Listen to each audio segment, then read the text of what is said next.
जय हिंद दोस्तों।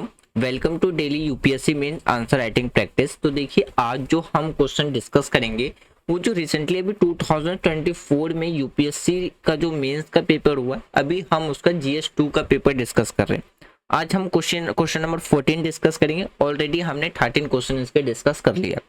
जीएस 1 भी कंप्लीट कर लिया है। अभी हमारा मेंस का प्रैक्टिस चल रहा है। ये चल रहा है, हम अभी टारगेट लेके चल रहे हैं 2025 के लिए। जो बच्चे 2025 के लिए प्रिपरेशंस कर रहे हैं, तो उसके बेसिस के लिए भी हम मेंस आंसर राइटिंग डिस्कस कर रहे हैं। रिसेंटली जो भी पेपर हुआ उसके बेसिस पे देखिए, यहाँ पे जो मेंस आंसर राइटिंग प्रैक्टिस हम डिस्कस कर रहे हैं, यहाँ पे मेनली मैंने कुछ अपने तरफ से पॉइंट्स लिखे। आपको लगता है कि नहीं इसके अलावा भी और पॉइंट्स हो सकते हैं, कमेंट बॉक्स ओपन है, कमेंट बॉक्स में बता सकते हैं कि ये पॉइंट भी क्वेश्चंस के रिगार्डिंग में हो सकता है। इसी तरीके से भी हम आंसर राइटिंग डिस्कस कर रहे हैं डेली और प्रैक्टिस कर रहे हैं, क्योंकि यूपीएससी का जब एग्जाम आप देने बैठते हैं तो आपको पता होना चाहिए कि मेंस आंसर राइटिंग जो प्रैक्टिस है वो बहुत ज़्यादा इंपॉर्टेंट है। ऐसा नहीं है कि हम सिर्फ मेंस लेके चल रहे हैं, प्रीलिम्स भी हमने कवर किया है। प्रीलिम्स में आपको क्या देखने को मिल जाएगा, जो प्रीवियस ईयर के 27 ईयर क्वेश्चन पेपर आपको देखने को मिल जाएगा, जिसमें हमने पॉलिटी कंप्लीट किया है और हिस्ट्री कंप्लीट किया है। हिस्ट्री में हमने एशियंट कंप्लीट कर लिया, मेडिएवल कंप्लीट कर लिया, मॉडर्न कंप्लीट कर लिया और इंडियन नेशनल मूवमेंट, इन सब के क्वेश्चंस को क्या कर लिया, हमने कंप्लीट कर लिया है। और जो 2024 का जो यूपीएससी का प्रीलिम्स का पेपर हुआ था, उसको हमने डेली वन शॉट में भी डिस्कस किया है। वो सारी वीडियो आपको प्लेलिस्ट में अपलोडेड है, प्लेलिस्ट में आप एक्सेस करके सारी वीडियो आप देख सकते हैं। इसके बाद जैसे हमारा GS2 कंप्लीट होगा तो GS3 डिस्कस करेंगे, GS3 का GS4 के बाद दोनों जो लैंग्वेज के पेपर होते हैं हिंदी और इंग्लिश, उसको डिस्कस करेंगे। फिर हम अपना प्रीलिम्स के साइड से भी आप फिर प्रीलिम्स और जो टेस्ट सीरीज है हम उसके हिसाब से फिर अपना प्रैक्टिस करते रहेंगे। देखिए, क्वेश्चन क्या पूछा गया है। क्वेश्चन जो पूछा गया है, इसका जो बेसिक कॉन्सेप्ट यानी कि जो क्वेश्चन निकल के आया है वो निकल के आया है PIL के द्वारा। PIL यानी कि जो पब्लिक इंटरेस्ट लिटिगेशन है, वहां से ये क्वेश्चन पूछा गया है। M लक्ष्मीकांत के बुक में भी देखने को मिल जाएगा। इंडियन पॉलिटी अगर आपको कंप्लीट करनी है उसके लिए M लक्ष्मीकांत बहुत अच्छी बुक है, आप M लक्ष्मीकांत को प्रेफर कर सकते हैं। अभी 7th एडिशन चल रहा है, तो जो लेटेस्ट है, अगर आपके पास 6th एडिशन भी है तो टेंशन नहीं लेने की बात नहीं है, आप उससे भी कंप्लीट कर सकते हो। क्वेश्चन ये पूछा गया है कि आज के टाइम पे ऐसा क्या रीजन है कि जो PIL है हमारे देश के अंदर में उसकी ग्रोथ देखने को मिली है। पहला आपको ये बताना है। दूसरा, आपसे इसी में क्वेश्चन क्या पूछा गया है कि क्या PIL की वजह से हमारी कंट्री का जो सुप्रीम कोर्ट है, क्या वर्ल्डेस्ट मोस्ट पावरफुल जुडिशरी के तरीके से निकल के आया है। इसको आपको बताना था, एक्सप्लेन करके बताना था रीजन के साथ। तो चलिए हम स्टार्ट करते हैं अपना आज का डिस्कशन। सबसे पहले हम PIL के बारे में डिस्कस करेंगे, PIL क्या है, फिर हम अकॉर्डिंग टू क्वेश्चन डिस्कस करेंगे, क्वेश्चन के मेन आंसर में यानी कि पॉइंट्स क्या क्या हो सकते थे। तो देखिए, सबसे पहले अगर हम PIL की बात करते हैं तो PIL या जिसका फुल फॉर्म होता है पब्लिक इंटरेस्ट लिटिगेशन, तो ये ऐसा लीगल प्रोसेस आपको देखने को मिलेगा जिसमें किसी भी इंडिविजुअल और या जो ग्रुप है उनके द्वारा क्या है अप्रोच किए जाते हैं कि कोर्ट के अंदर में कोई भी इशू को लेकर के क्या है लार्ज स्केल यानी कि ऐसे इशू को दायर किया जाता है जो कि large public number of large public या स्पेसिफिक किसी कम्युनिटी को जस्टिस दिलाने के लिए हो, तब जाकर के हम क्या करते हैं इसमें PIL दर्ज करते हैं। मतलब PIL एक ऐसी कानूनी प्रक्रिया है जिसमें कोई व्यक्ति या ग्रुप अदालत में जाकर के क्या करता है, किसी मुद्दे पर लेकर के न्याय की याचना करता है, यानी कि जस्टिस की मांग करता है। और वो जो जस्टिस की मांग करता है, या तो वो लार्ज नंबर ऑफ पॉपुलेशन या एक स्पेसिफिक कम्युनिटी को जस्टिस दिलाने की बात होती है। जस्टिस यानी कि समुदाय को वो क्या करता है, एक इफेक्ट डालता है, प्रभावित करता है, ना कि किसी एक पर्सन के लिए। तो इस कंडीशंस में हम क्या करते हैं, PIL दर्ज करते हैं। एक चीज और याद रखिएगा कि इसमें उन लोगों, इसका जो मेन एम है यानी कि जो मेन मोटिव है वो क्या है, उन लोगों के लिए भी जस्टिस एक्सेसिबल करवा पाना, एक्सेस करवा पाना जो अपना रिप्रेजेंटेटिव नहीं कर पाते, उनके पास जो एबिलिटी है अपने रिप्रेजेंटेटिव का वो नहीं होता है।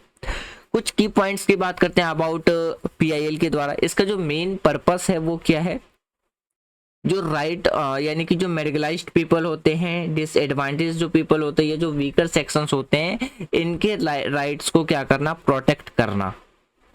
सोसाइटी के अंदर में, सोसाइटी के अंदर जो वीकर सेक्शंस होते हैं, इनके अधिकार को क्या करना, प्रोटेक्ट करना, उसको इंश्योर मतलब प्रोटेक्ट करना, ये क्या रहता है, इनका मेन मोटिव होता है, पर्पस होता है, और जस्टिस दिलाना।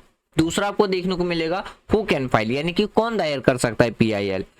तो देखिए सामान्य तौर पे अगर हम बात करें, यानी कि जो सामान्य मामले के विपरीत, अपोजिट अगर हम बात करें, जो पीआईएल है, कोई भी जो सोसाइटी के हित के लिए, यानी कि फेवर ऑफ सोसाइटी के लिए व्यक्ति या जो ऑर्गेनाइजेशन है उसमें दायर कर सकता है, भले ही वो डायरेक्ट उस मुद्दे से प्रभावित हो या ना हो। कॉन्स्टिट्यूशनल बॉडीज की बात करते हैं तो देखिए सुप्रीम कोर्ट के लिए आपको आर्टिकल 32 देखने को मिल जाएगा, जो कि किसके बारे में बात करता है, राइट टू रेमेडीज के बारे में बात करता है। और हाई कोर्ट किसके बारे, हाई कोर्ट के रिगार्डिंग में कॉन्स्टिट्यूशनल बेसिस क्या देखने को मिल जाएगा, 226। तो जो हम पीआईएल है जो फाइल कर सकते हैं वो आर्टिकल 32 सुप्रीम कोर्ट में, और आर्टिकल 226 के तहत हम किस में कर सकते हैं, हाई कोर्ट में कर सकते हैं, इन्फोर्समेंट ऑफ फंडामेंटल राइट्स के लिए। और यही आर्टिकल्स कोर्ट को इस चीज के लिए भी अलाउ करते हैं कि वो क्या कर सकते हैं, फंडामेंटल इन्फोर्समेंट के लिए क्या कर सकते हैं, रिट्स जारी कर सकते हैं। तो कहीं ना कहीं आपको क्या देखने को मिलेगा, पीआईएल में एक अपना सिग्निफिकेंट रोल प्ले करता हुआ नजर आता है। उसके बाद देखिए बात करते हैं जुडिशियल एक्टिविज्म।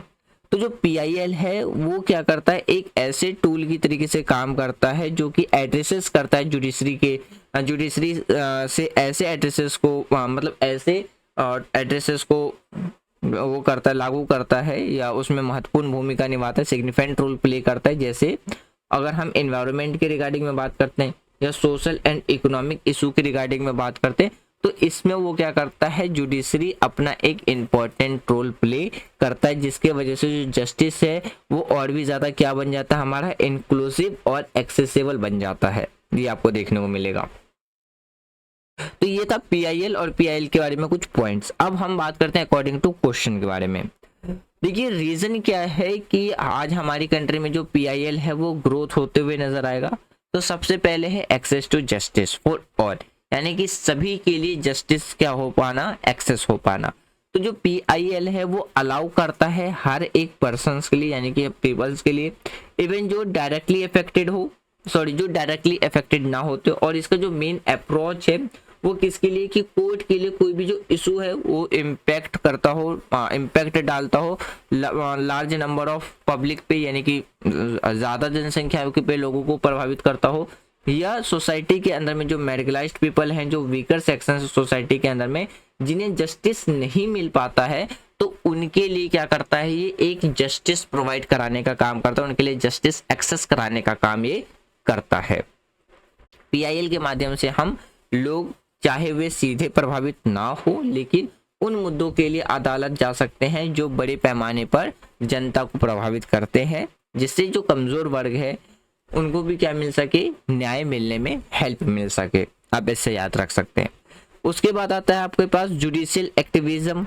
जुडिशियल एक्टिविज्म में क्या है कि इंडियन जुडिशरी के द्वारा जो एडॉप्ट किया गया है, ये एक प्रोएक्टिव अप्रोच आपको देखने को मिलेगा, जो कि एड्रेसिंग करता है जो इशू ऑफ पब्लिक कंसर्न है उसके रिगार्डिंग में। तो सुप्रीम कोर्ट का जो कहीं ना कहीं क्या करता है, जो इंटरनल पिटिशंस ऑफ राइट्स है, यानी कि जो सुप्रीम कोर्ट की जो अधिकार है, यानी कि उसकी जो एक्सप्लेनेशन है, अधिकारों की जो व्याख्या है, उसको कहीं ना कहीं क्या करता है, एक्सपेंड करता है, बढ़ाने का काम करता है। तो जिससे की वजह से क्या होता है कि जो जस्टिस है और भी ज्यादा क्या बन जाता है, हमारा एक्सेसिबल बन जाता है। तो ये मेन रीजन है जिसके वजह से हमें क्या देखने को मिलता है कि जो पीआईएल है आज के टाइम पे हमारी कंट्री में इंक्रीज हो रहा है। और भी कुछ पॉइंट्स है, जैसे अगर हम एग्जांपल के तौर पे बात करते हैं, liberal interpretations of locus standi की बात करते हैं। मतलब इसका क्या मतलब है कि the right to bring an action, यानी कि मामला दायर करने का अधिकार। तो ये किस में देखने को मिलता है, तो कि जो पीआईएल है, यानी कि जो पब्लिक इंटरेस्ट लिटिगेशन है, कि जो अवधारणा में क्या है, ढील दी गई है, जिसके वजह से व्यक्ति का जो ग्रुप है, यानी कि समूह है, उन लोगों के लिए तरफ से भी पीआईएल दायर कर सकते हैं जिनके पास अपना खुद का सेल्फ जो रिप्रेजेंटेटिव रिसोर्सेस है वो आपको देखने को नहीं मिलेगा। तो आप इस पॉइंट से भी ऐसे याद रख सकते हैं। फिर देखिए एक्सपेंडिंग फंडामेंटल राइट, जब हमने प्रीवियस कुछ क्वेश्चन डिस्कस करे तो उसमें हमने ये भी दो, जो क्वेश्चन नंबर हमारा 12 था उसको हमने 2 पार्ट में डिस्कस करा था।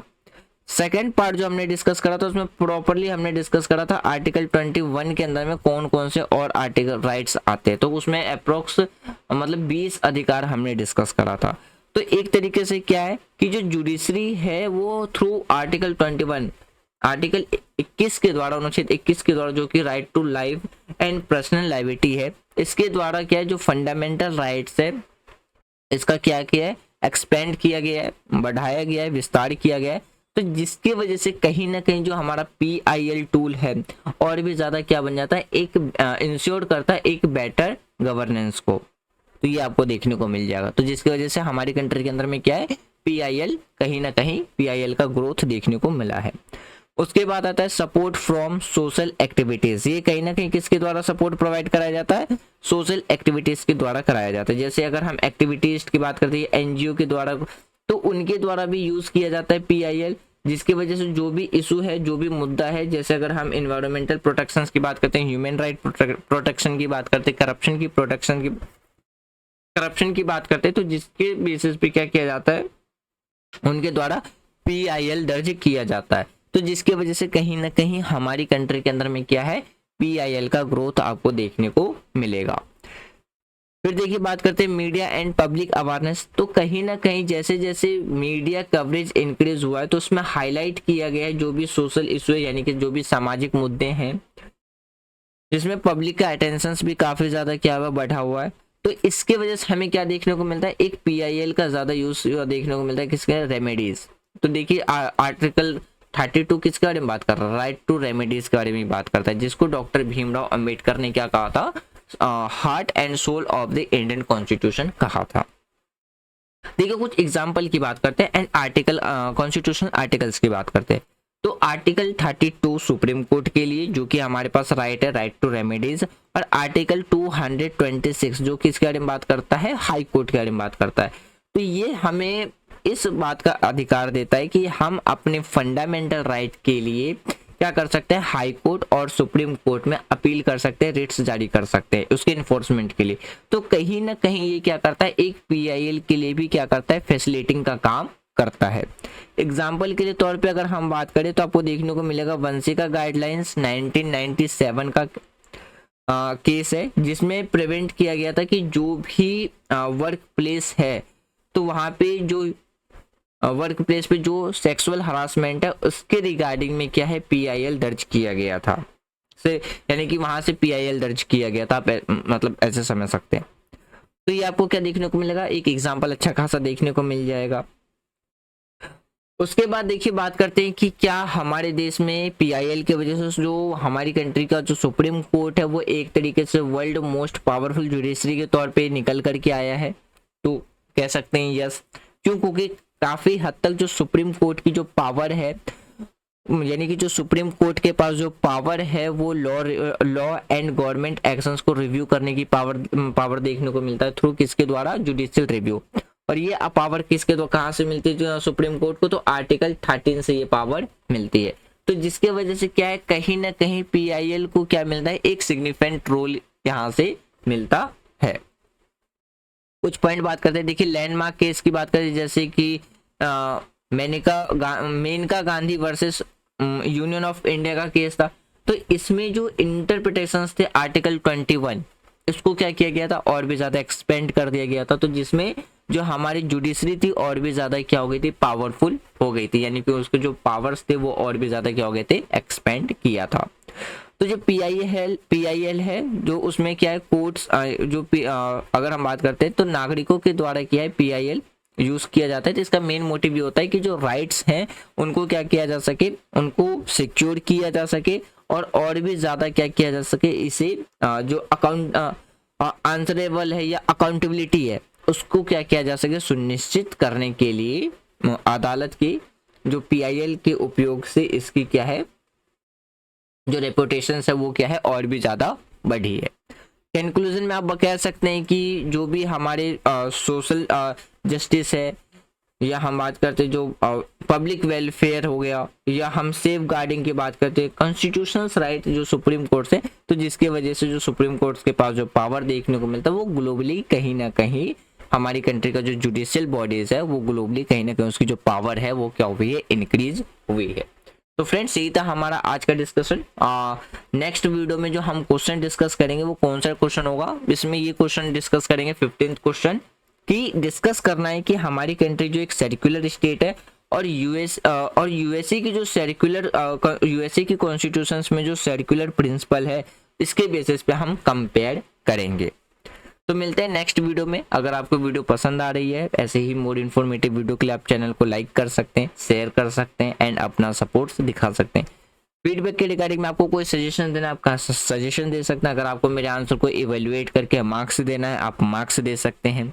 आपको लगता है कि और भी कुछ पॉइंट्स होने चाहिए तो आप बिल्कुल बता सकते हैं। तो ऐसे ही मोर इन्फॉर्मेटिव वीडियो के साथ जुड़ने के लिए चैनल को ज़्यादा से ज़्यादा लाइक शेयर एंड सब्सक्राइब करें। Thanks for watching friend, take care, जय हिंद।